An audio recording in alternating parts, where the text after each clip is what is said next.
and welcome. My name is Camille, and today I thought I would bring you along with me as I wrap a few of the gifts for Christmas, and we would just chat about some things that I learned in 2020. So here we go. So a little bit about me first. I'm a stay-at-home homeschooling mama. This is my first year homeschooling. I have 4 kids. They are 8, 7, 4, and 2.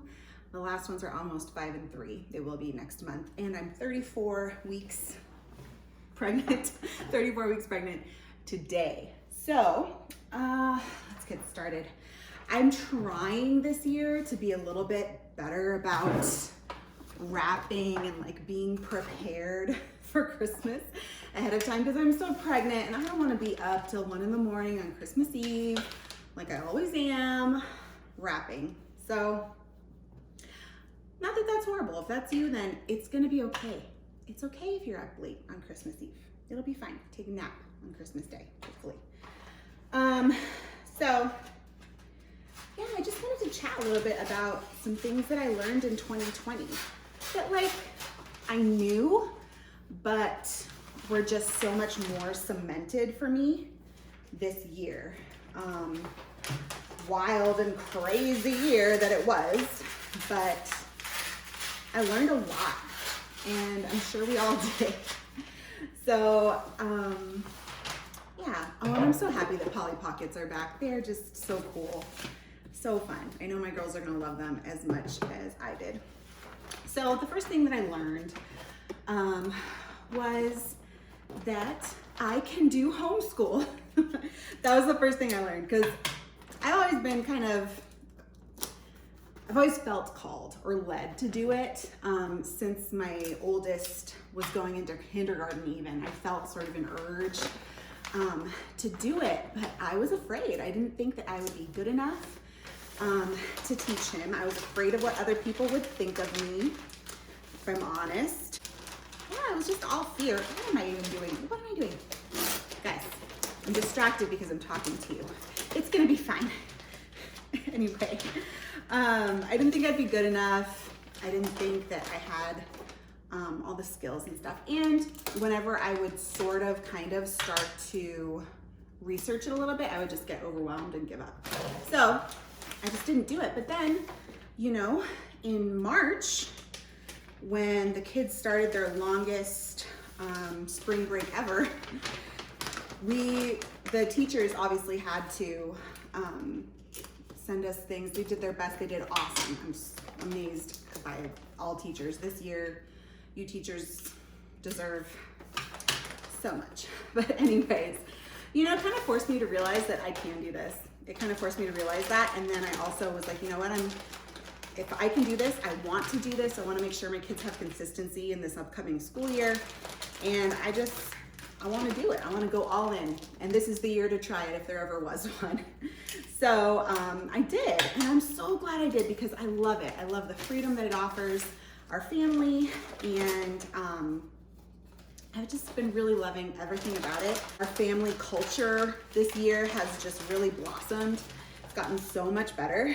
And we're just a lot closer as a family. And you know, it's my job to raise and train up my children, and I'm able to do that in a different way that I'm called to. Not everyone's called to do that, and I think that that is totally fine. Everybody's different, every family's different, but for me, I think this is the right thing for us to do. I believe that it is the right thing for us to be doing, and it feels so good to be doing it, you know? So anyway. First thing I learned that homeschool is awesome and I can do it, and so can my kids, and it's great. Okay, the second thing that we learned, or that I learned, kind of goes off of that one, is that just how much fear can kind of grip us and can steer us in directions that we shouldn't be going, right? Or it can hold us back from living our best life. Fear can hold us back from living our best life, from all that God has for us. I'm not gonna do bows on all of them. It looks fine, it's good enough. Fear just can really hold us back, and I learned just how easy it is for fear to grip us. you know, in all different directions, like with homeschooling, how I was afraid, so I didn't do what I felt I should be doing out of fear. And then even this YouTube channel, you guys, I had wanted to do a YouTube channel for a long time because I am encouraged by the videos on YouTube, and I feel that I am an encourager, and I've wanted to join the encouragement party on YouTube. But I was afraid that I would look silly, people would laugh at me, and again, what people would think, blah, blah, blah. So this year I was like, you know what, this is the time to start this. Why not? Worst case, I'm horrible at it and I don't enjoy it, and then I'll just stop, and that's okay.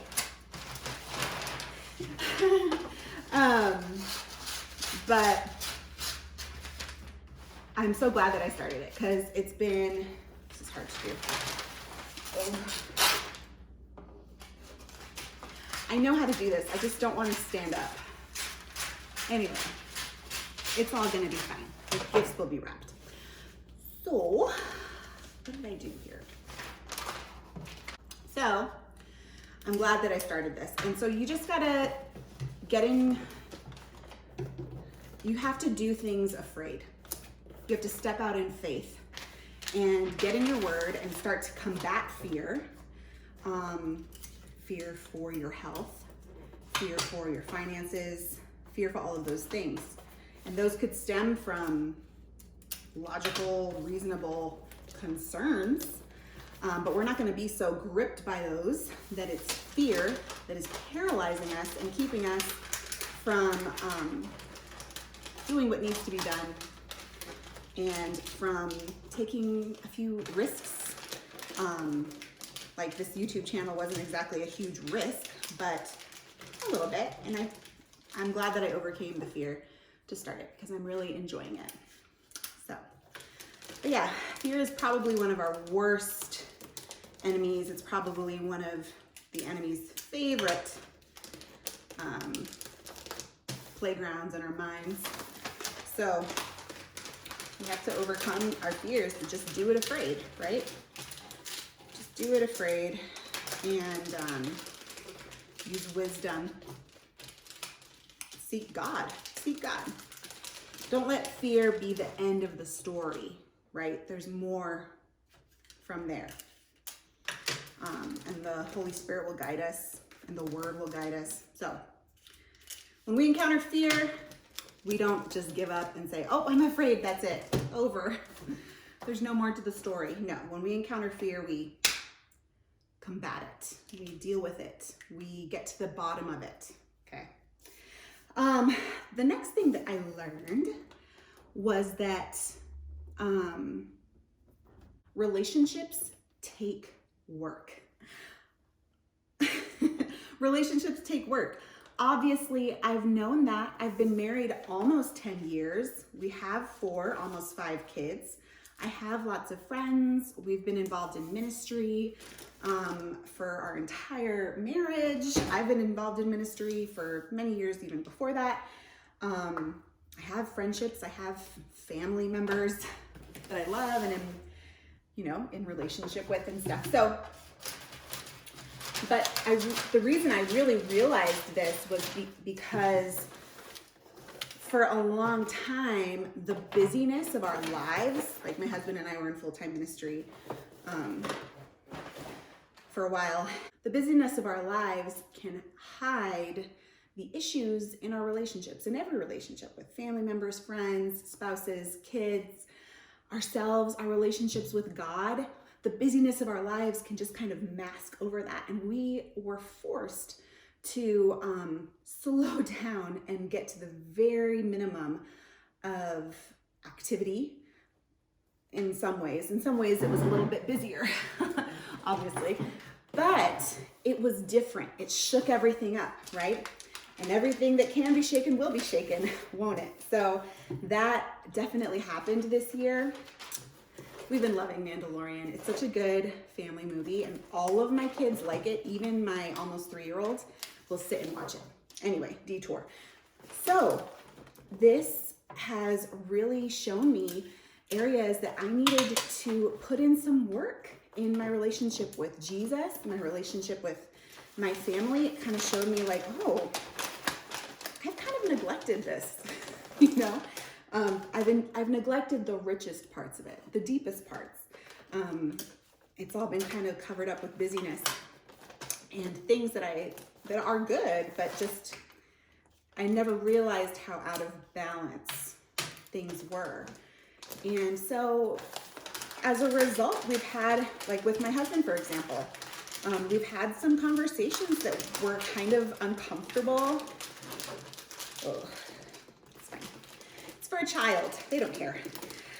We've had some conversations that have been a little bit uncomfortable, but so necessary and so good. So important, and like I said, led to richer, deeper levels in our relationship. And I am just so grateful for that. Same goes with God.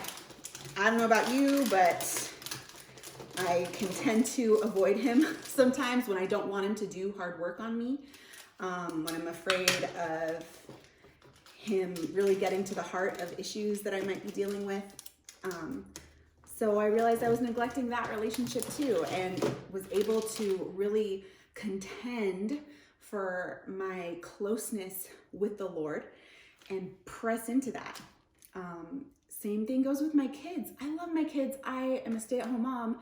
I'm with them all the time, but this time has really just shown us when all the busyness goes away, we can then have an opportunity to go deeper in our relationships. And I'm so grateful for that. Like I said, yeah, sometimes it's a little uncomfortable, and you see parts of yourself when you decide to really put work in, and when you decide to really, look at yourself. And okay, it can be a little bit uncomfortable when you start to uncover things that were covered by busyness. So even if we weren't in this season, this 2020 crazy year, I'd say in the future, even if we're not in the middle of a pandemic or crazy political stuff and all these historic things that are happening, I think it's important to, from time to time, evaluate those things. The most important relationships in my life, am I putting in the time that they are worth? Am I really pouring into those relationships? Or am I just kind of pushing stuff under the rug, pressing on because we're busy, we got to do this, we got to do that, or I don't really want to deal with that, so I'm going to push it to the side. I think it's opened my eyes to how much we need to evaluate those things on an ongoing basis throughout our lives, not just in the middle of 2020 type years. So the next thing, okay, I'm 34 weeks pregnant. I'm going to use some gift bags. And I'm not sorry. Even if you're not pregnant, you shouldn't be sorry for using gift bags either. It is so fun for the kids to rip apart presents, but gift bags are great because you can reuse them and they're easier. So the next thing I learned was, we all learned how to think critically, right? In like middle school and high school, we learned those critical thinking skills. But for me personally, this isn't everyone's story. I have always been kind of a people pleaser. And so I don't really ask a lot of questions sometimes when I would be told to do something. So this year I just learned we really need to employ our critical thinking skills. And not only is it okay to ask questions, you need to ask questions. It's important to ask questions. So about anything, fill in the blank. I'm sure it's not hard for you to do. Ask questions. Nothing wrong with it. It's good. And then keep asking questions. Think critically. Think for yourself. And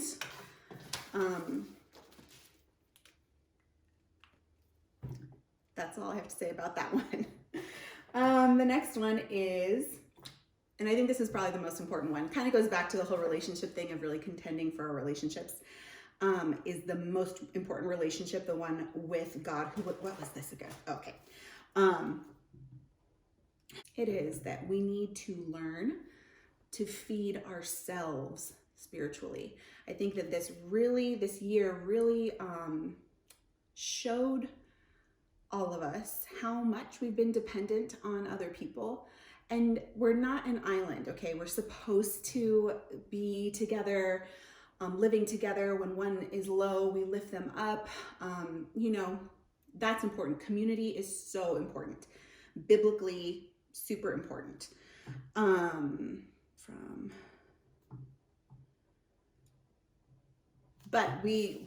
think that this has really shown how much maybe we've neglected the personal relationship with Jesus part, and how much that is personal. And you need to learn to feed yourself spiritually, to go to the Lord, to seek him yourself, and get in the word and understand it for yourself, and feed yourself. Because, even for the longest time, I think it was easy to get kind of complacent. If you were a church going person, to just be like, okay, well, yeah, I've checked the box of Sunday, an hour, I put in my hour and a half maybe of God time per week, so that's good. I think this, first I have to show you this, it's so cute. My girls love dress up, so I got them each their own like princess robe, like cape thing with a matching tiara. And I just think it's the sweetest. I'm not going to open it, but it's a little tiara with pink rhinestones on it. So cute. So we just need to learn to feed ourselves, to get into the word for ourselves, to spend time alone with God for ourselves. It is a little bit awkward at first when you've been relying on only group situations for your time with God, to be alone with him. But that's where it's at. That's where it's all at. I mean, if we read in the Bible about the most amazing people of God, even starting with Mary, who probably had one of the most incredible relationships with Jesus. She pondered the things in her heart. Like she was obviously a very community person, as everyone was back then. But she knew to have this personal relationship with God. In the book of Acts and all that, they would spend time alone with God, and of course community. We can't neglect that. It's a command. But it just really showed me personally how much I depended on those group situations. Just being honest and vulnerable. And just how rich and authentic and wonderful it is to really press into your relationship with God one-on-one. I think that's probably the greatest lesson I learned this year, is that I need to learn to feed myself.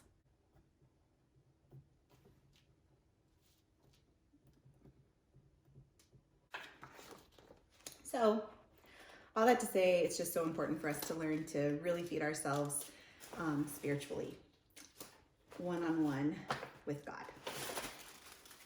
Then,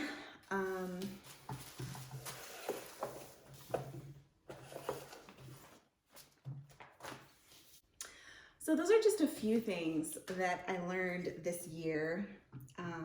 There have been a lot of really intense lessons for all of us, I think.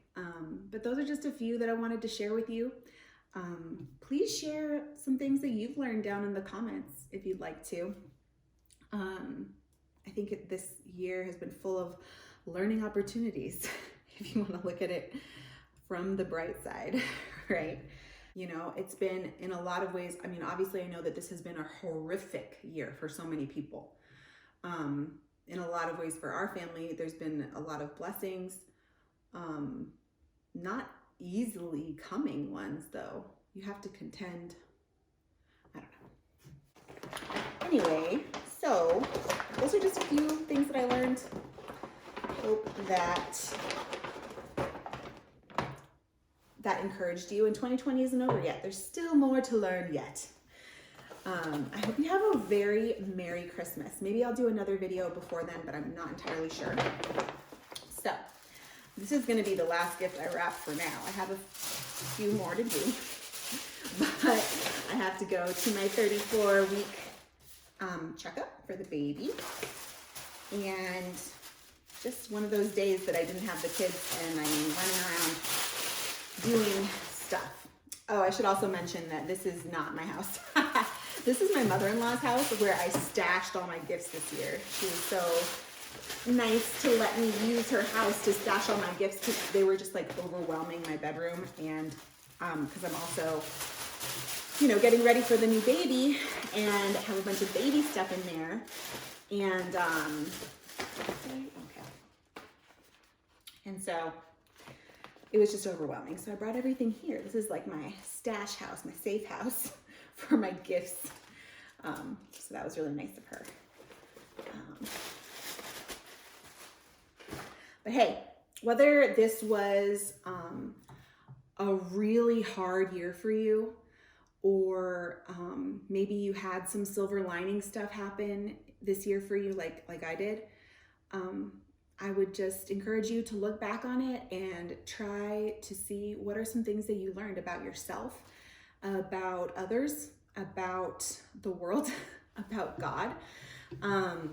What are some things that you learned this year? And go ahead and share those with us in the comments. I mean, yeah, those were just a few things that I learned. I even learned some practical things. I learned that if you want to learn how to do something, you just learn it. You go on YouTube and you figure it out, you know, or you pick up a book and you start reading about it. I think that's a big takeaway, is that throughout all of these things, I learned to be way more courageous. That's probably, yeah, it's probably a theme that goes through all of those things that I talked about. Well, thank you for joining me today. Merry Christmas, and I will see you in my next video. Bye.